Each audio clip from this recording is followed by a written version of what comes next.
How can you go on a business trip abroad? As a jobless person, aren't you ashamed of yourself for coming out with a bare-faced lie like that? It's not a lie. I really am going overseas for work. Right then, we're divorcing. I won't stay married to a liar. With that, he left the room, leaving me standing there in shock. To my husband, Jake, the fact that I worked from home meant I was unemployed and lazy. No matter how much I contributed to the household financially, he refused to acknowledge my efforts. A few days after I returned from my business trip, I found divorce papers on my desk, already signed. I sighed. If he can't understand by now, there's no point in staying together.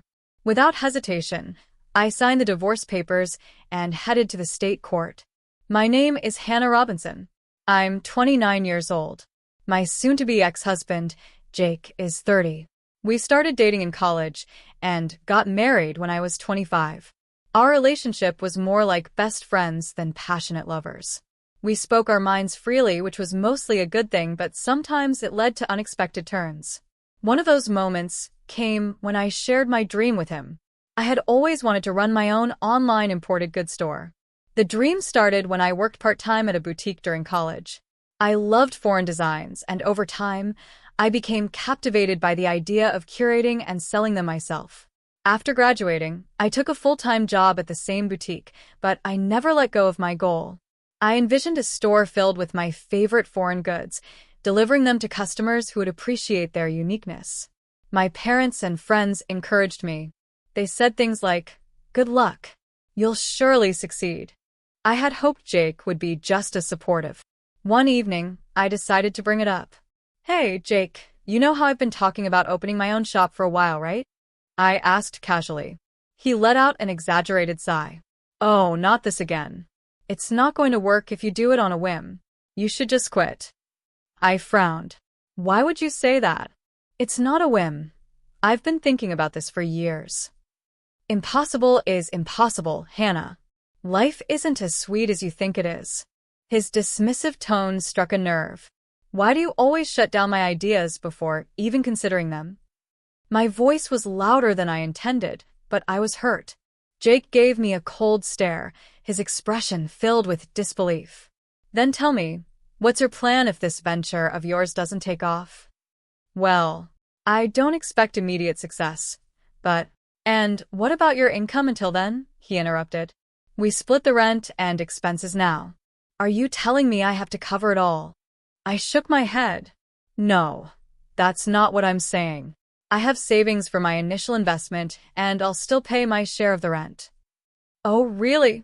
he scoffed. "Then do as you please. But if it doesn't work and you regret it, don't come crying to me." Every time I brought up my business plans, Jake would become irritable. I knew why. He couldn't stand the idea of my income being unstable. Ironically, I made nearly the same amount as he did, maybe even a little more. Since I covered more of our meals and rent, he had grown used to the financial cushion I provided. The idea of my income fluctuating made him uncomfortable. At first, he had tried to discourage me gently, saying, "Why rush? You should take your time and prepare." But over time, his words became crueler, as if he wanted to crush my spirit before I could even begin. But I didn't give up. No matter how much Jake opposed it, I prioritized fulfilling my dream. At 26, I launched my online boutique. The early days were tough. I spent countless nights researching suppliers, negotiating deals, and building my website from scratch. Sales were slow at first, but I pushed forward. I marketed my store on social media, collaborated with influencers, and attended trade fairs to find unique products. Within a year, my hard work paid off. My business grew steadily, and soon I was earning more than I had at my old job. By the second year, my income surpassed Jake's entirely. But he never acknowledged my success. If anything, he acted as if I was still some unemployed dreamer. He refused to see the hours I put in, the effort I made, and the money I brought in. That's when I realized he never respected me in the first place. And that's why, when he handed me those divorce papers, I didn't fight back. I simply signed them and walked away. A few months after our divorce, my business hit a massive milestone. I expanded into international shipping. I now had a brand that people recognized, with loyal customers from all over the world. One day, I received a text from Jake. Jake, hey, how have you been? I raised an eyebrow. That's interesting. He hasn't reached out since the divorce. Curious, I replied. Me. Doing well. Why? Jake, I saw your interview online. Looks like your business is really taking off. Ah. So that's why he's reaching out. Jake, I just wanted to say, I was wrong. I never took your dreams seriously, and I should have supported you. I regret that now. I stared at the message for a moment, then typed my response. Me. Thank you for saying that. But I think we both know it's too late. I never heard from him again. But honestly, I didn't need to, because I had already won. As Jake had predicted, the beginning was tough. Getting my business off the ground wasn't easy, and there were countless nights filled with stress and uncertainty. But I refused to give up. Over the years, I implemented various strategies to grow my business. I took full advantage of the online shop format, outsourcing fulfillment to well-known e-commerce companies, utilizing social media marketing, and continuously refining my product selection. My efforts paid off. A year after going independent, I had secured a stable income. From there, I expanded my customer base and product range. My brand gained recognition, and my business flourished. Now, my annual sales had reached an impressive $300,000. Despite this success, I never once mentioned my earnings to Jake. I assumed he wouldn't be interested. After all, he had always dismissed my ambitions. And, of course, he never asked. What he did ask about, however, was money. Despite my financial success, Jake never failed to remind me about rent and living expenses. It was as if, in his mind, I was still the same jobless dreamer who had no financial stability. Each time, I handed him the money he demanded without argument. I avoided discussing my work altogether, keeping our conversations as neutral and non-controversial as possible. But then something happened. One day, while going through the messages in my online shop's inbox, I noticed an interesting request from a customer. I'm a regular buyer from your store, and I love your selection. I was wondering, could you start selling furniture as well as imported knickknacks? It wasn't the first time I had received such a request.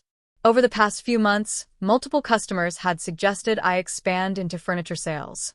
But furniture was a whole different game.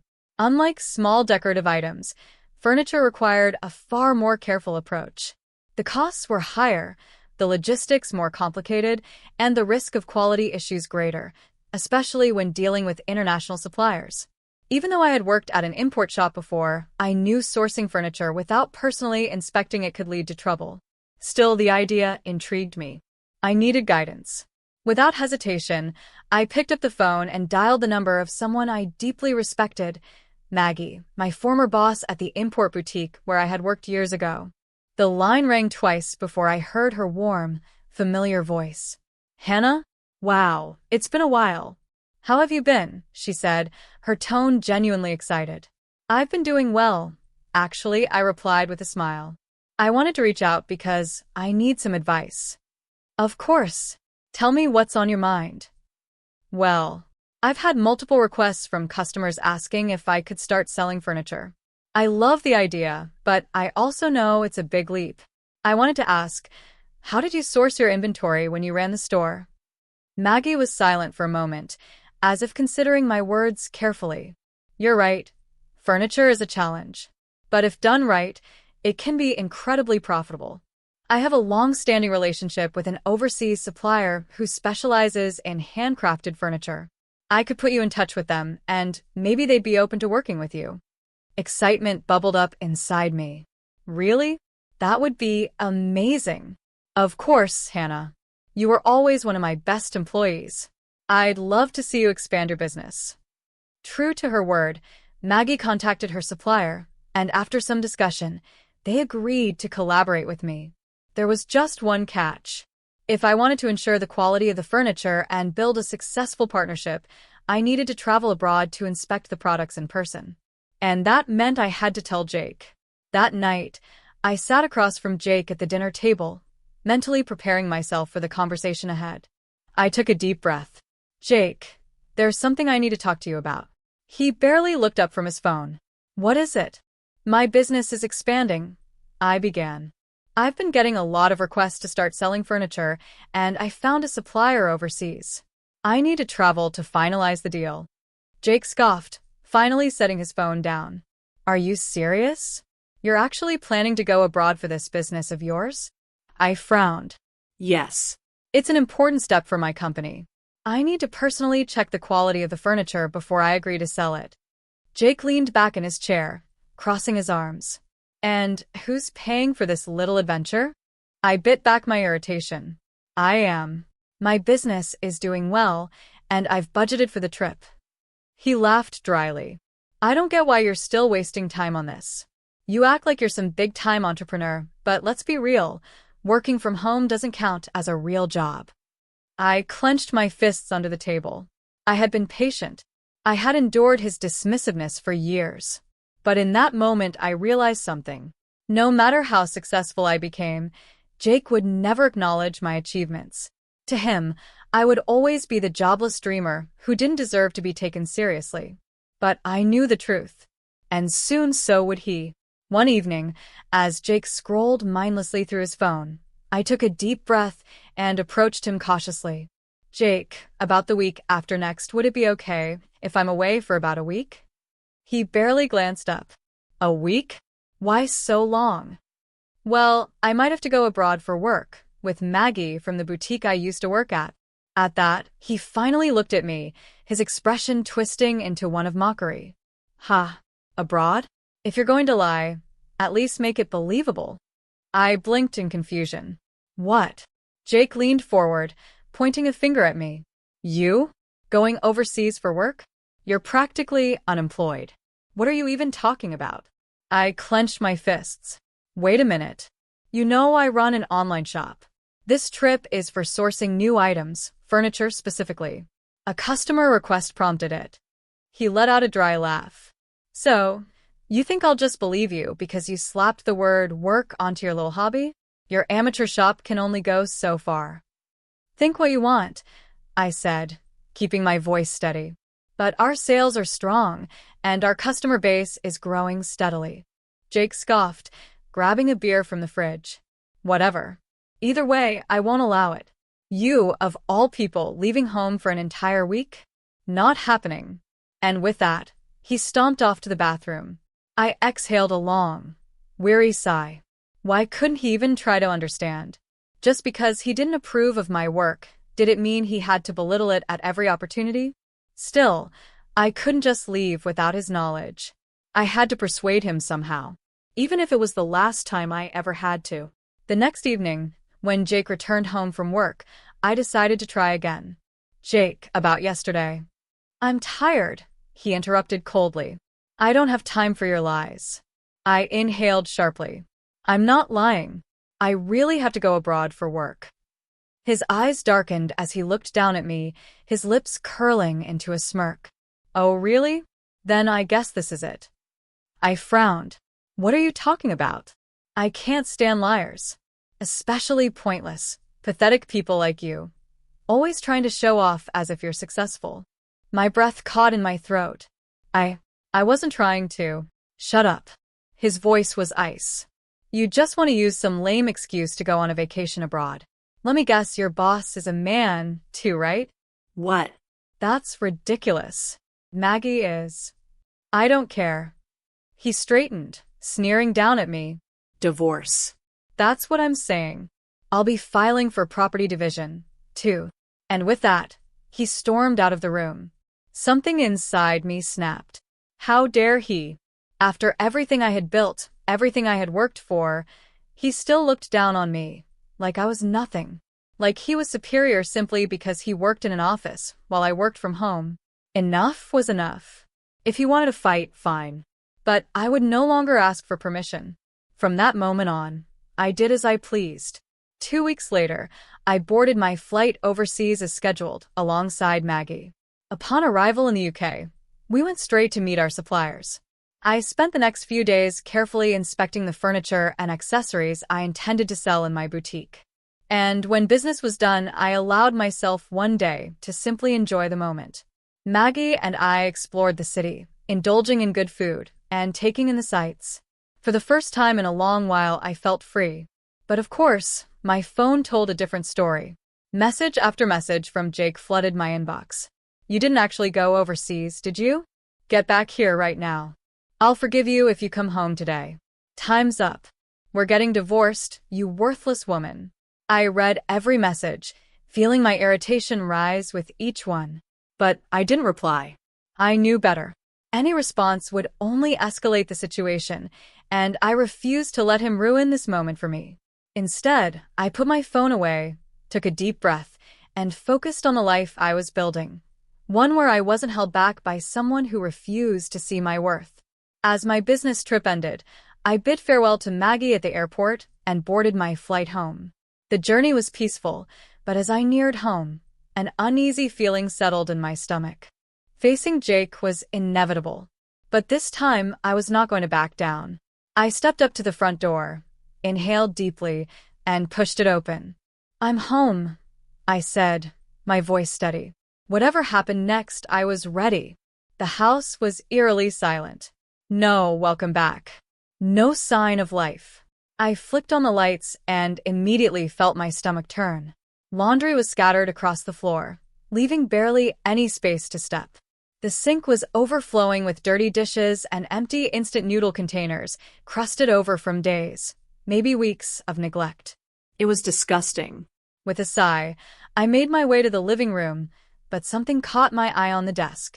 A single sheet of paper. Frowning, I picked it up. It was a filled-out divorce form. Beside it, scrawled in Jake's familiar, sloppy handwriting, was a note. To the cheating, jobless woman. I'm ending things with you since you don't even listen. Fill out the divorce papers immediately. If you want forgiveness, come to my parents' house. Then I'll reconsider. I scoffed. I could practically see his smug, self-righteous face as he wrote this, probably thinking I'd come running, begging for his forgiveness. Of course, I had no such intentions. Without hesitation, I grabbed a pen, signed the divorce papers, and headed straight to the state court. The divorce was finalized without issue. With that out of the way, I made my next stop the real estate office. Jake never even had his name on the lease. This was my apartment, the one I had before we got married. He was the one who moved in, not the other way around. We had once talked about getting a bigger place when we had kids, but that didn't matter anymore. Now, there was no reason to keep any of this. I canceled the lease immediately. The next day, I packed up my belongings and had them shipped to my parents' house. As for Jake's things, I arranged for them to be delivered to his parents' home. His text messages kept flooding in, one after another, each one more absurd than the last. Stop being stubborn and come apologize now. You have until the end of the week. You hear me? I ignored them all. And when the apartment was finally emptied, I walked out the door, without looking back. A week later, my phone wouldn't stop ringing. Call after call after call. At first, I ignored it. But when it became unbearable, I sighed and finally answered, planning for this to be the last conversation we ever had. Hello. Jake's voice exploded through the speaker. What the hell do you think you're doing? I instinctively pulled the phone away from my ear. His yelling was so loud, it was almost comical. Casually, I pressed record. Just in case. What's the big deal? I asked flatly. There's nothing left to talk about. Don't mess with me, he roared. Why the hell were all my things sent to my parents' house? I just got to the apartment, and it's completely empty. Oh, that. I shrugged, even though he couldn't see me. Well, I canceled the lease. So, I had to clear everything out. There was a long silence. Then, what? Canceled? How dare you do something like that on your own? I let out a small laugh. On my own, I repeated. Jake, the apartment was in my name. I can do whatever I want with it. That was when I knew. I felt it. I had nothing left to lose. His words didn't affect me anymore. But mine? They were driving him insane. Don't mess around with me, he spat. I don't give a damn about the lease. We were married, remember? I lived in that apartment too. You had no right to cancel it without discussing it with me. I smirked. Married? Yes, damn it. Whether you cheated or not, we're still married. Canceling the lease without talking to your husband. What the hell is wrong with you? You think you can do whatever you want just because you have some pathetic online job? You're unemployed. You'd be in trouble without me. He kept going and going, and the more he ranted, the more detached I felt. Finally, I decided to end it. Jake, I said, my voice cool. You keep talking about how we're married. But I paused for effect. We're not. Silence. What? I sighed. I submitted the divorce papers you left behind. We're strangers now. So tell me, why should I keep renting a place for a stranger? More silence. I could hear the panic settling in. You're joking, he stammered. Right? I smirked. Checkmate. Jake let out a dry, nervous laugh. What? Don't make me laugh. When did I ever say that?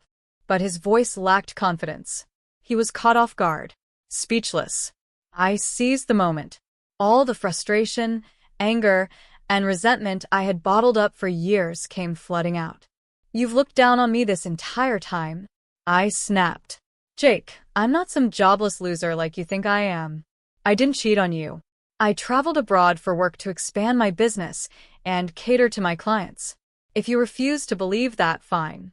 But just so you know, I'll never forgive you. I could hear him trying to scramble for an argument. Wait a minute, he stammered. But your online store, sales don't just increase like that overnight. I let out a sharp laugh, cutting him off. Overnight. I shook my head, even though he couldn't see me. I've been working my ass off for the past 3 years. And you never noticed. You never cared. You didn't even try to understand. You just assumed I was wasting my time while you sat there feeling superior. Silence. Then I hit him with the final blow. Just so you know, I've been making way more than you. For a long time. His breath hitched. I could feel the reality sinking in through the phone. You belittled me. You made me feel worthless. You acted like I needed you when in reality, you needed me. But guess what? I took a deep breath, my voice turning ice cold. I don't want a marriage like this. So go ahead, live your miserable life alone. I don't care anymore. And with that, I hung up.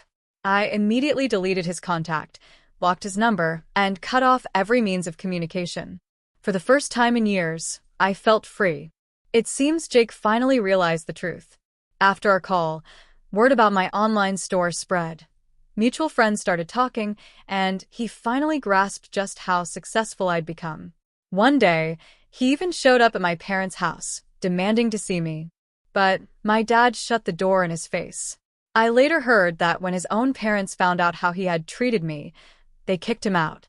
Now, he's renting a tiny apartment near his workplace, living alone, going through the same miserable routine every day. As for me, I decided to stay with my parents for a while. Thanks to my business, I can work from anywhere. It's a blessing.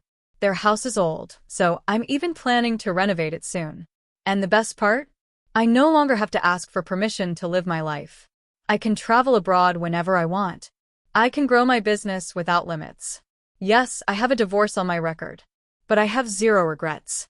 Because I chose myself. And that was the best decision I ever made.